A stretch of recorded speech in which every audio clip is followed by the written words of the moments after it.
Avant de commencer, abonnez-vous et cliquez sur la cloche de notification pour ne rien rater. Zach Mwekassa est un ancien champion du monde de boxe et de kickboxing de poids lourd et lourd léger de 37 ans. Originaire de la République démocratique du Congo, il n'est pas seulement combattant sur le ring. Il est aussi combattant de la liberté et de la cause africaine.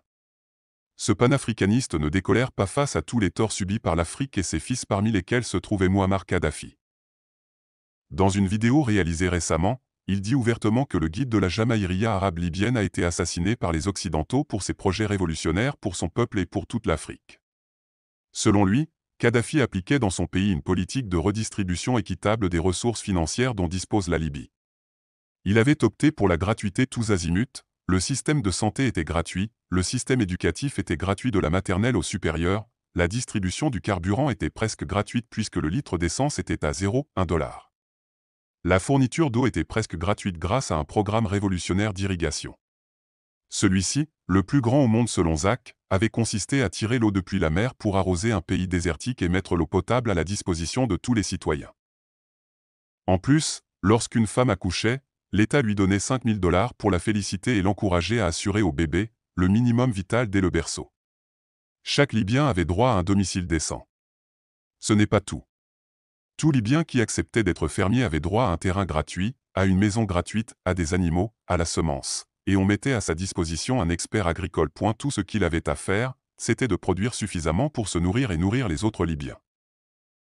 Muammar Kadhafi, depuis sa disparition, la Libye est devenue un État sans vie paisible. L'ex-champion de boxe révèle aussi que la Libye de Kadhafi avait fait passer l'alphabétisation de 25% à 87%. C'était le seul pays d'Afrique sans dette extérieure et dont la banque centrale appartenait à 100% à la Libye. La Libye était donc un pays indépendant et autosuffisant contrairement aux autres pays africains dirigés en réalité par l'extérieur, dit Zach. C'est pour toutes ces raisons que les Occidentaux traitaient Kadhafi de dictateur car selon le Congolais, il gênait le système occidental qui a horreur de la gratuité, un système basé sur l'argent et la consommation des biens des riches par les pauvres. Mais Zach Mwekassa révèle que le projet à partir duquel l'élimination physique du leader libyen a été décidée, c'est son projet de transaction monétaire interafricaine sur le dinar. Et cette monnaie est essentiellement conçue sur l'or. L'intérêt était de faire en sorte que les pays les plus riches soient ceux qui ont de l'or. Or l'Afrique en regorge. Muammar Kadhafi a été tué le 20 octobre 2011 aux abords de Sirte, sa ville natale. Ils étaient aux prises avec une rébellion interne suscitée et soutenue par l'OTAN dont les bombardements aériens ont été décisifs.